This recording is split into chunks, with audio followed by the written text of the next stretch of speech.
We want to take a look at some other ideas to get us ready for solving first-order equations. Many first-order equations you can solve for the dy dx, and perhaps some ideas will come to you.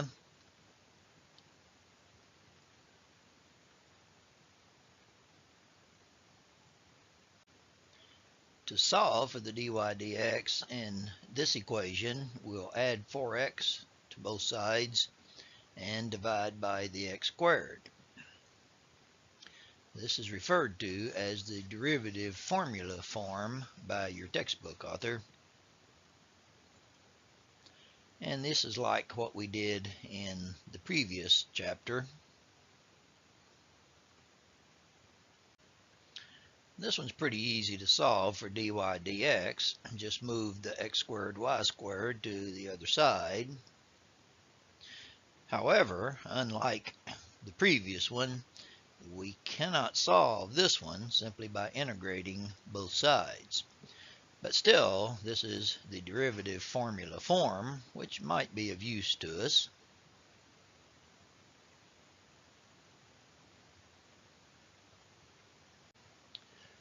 Likewise, we can move the 4xy to the other side and have it in derivative formula form. However, we still can't integrate both sides.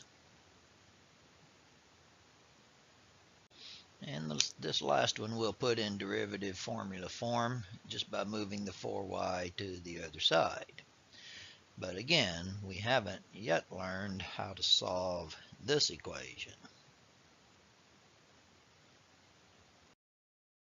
Now let's revisit this differential equations. We put that in the derivative formula form to get this. Now, as you can see from the title here, we will simply make the observation that the function we're looking for, which is given by y, if it had any constant solutions, in other words, if y was some constant, that means the derivative then would have to be 0. So, if we use that idea, we can do a little work to figure out what are the values of y that would give us a derivative of 0. Well, those values of y are referred to as constant solutions, or sometimes equilibrium solutions. The name equilibrium solutions comes from the idea that if you take a look here at the slope field for the differential equation, you'll notice that at y equals 2 and y equals 0, we have what's called equilibrium solutions or constant solutions. Now let me kind of explain, starting with the y equals 0. For example, if we had a differential equation that started out, say here at y equals 1, the idea of the slope field is we can kind of predict what the function is simply by following the slopes. So notice if we follow these slopes, we end up leveling off at y equals 0. If we started here at -1, notice if we follow the slopes, we end up still at y equals 0. So that's where it gets the name equilibrium solution. Any value that we start with up until the 2, even up here close to the 2, is going to end up at y equals 0. Now 2 is a little bit of a strange situation because you notice if we start up here at 3, we're going to be going way away from 2.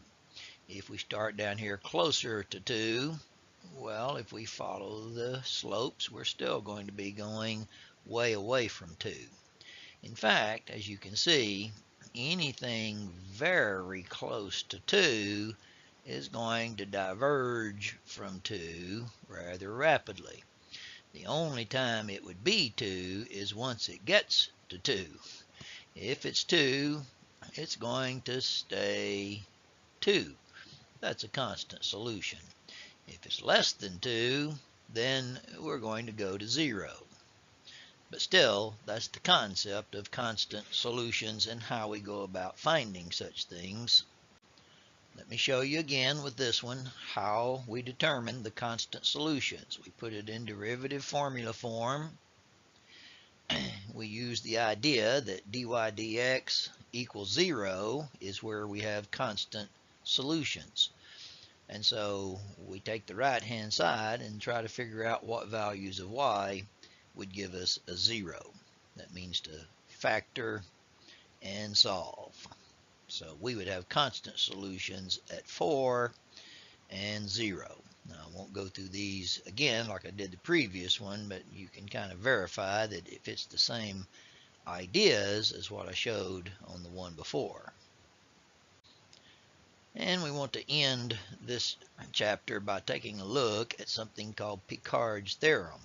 One of the only things that, and one other one, that we need some ideas from Calculus 3 to deal with. Well, the Picard solution is a way of determining whether or not we actually will have solutions for a differential equation. And the criteria, as listed here, is what we're looking at. So let me show you how we can determine from the Picard's theorem whether or not we have unique solutions.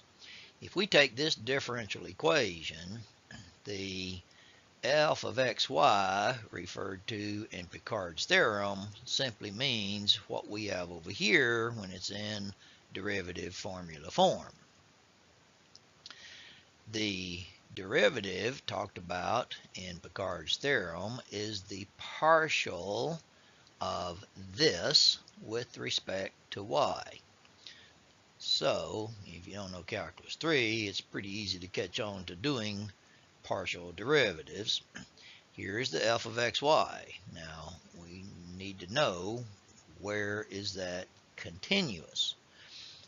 Here is the partial derivative of that with respect to y. Well, the derivative of e to the 2x would just be 0 since it doesn't even contain a y. And the derivative of 1 times y would just be a 1. Now you can see that y plus e to the 2x is valid, continuous for all values of x and y. And the partial with respect to y equals 1. Well, 1 is continuous regardless of what anything is. 1 is continuous. So this is continuous for all values of x and y. However, in this differential equation, the f of xy referred to is the y to the 1/3.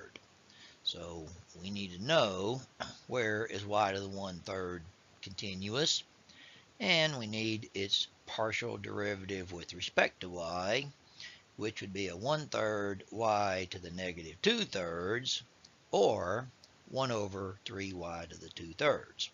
Well, you can see that the first one, y to the 1/3, is continuous for all values of y, which means all values of x too. And the partial with respect to y, 1 over 3y to the 2/3, is continuous everywhere except for y equals 0. So we have the idea then that this has a unique solution for everything except for where y is 0.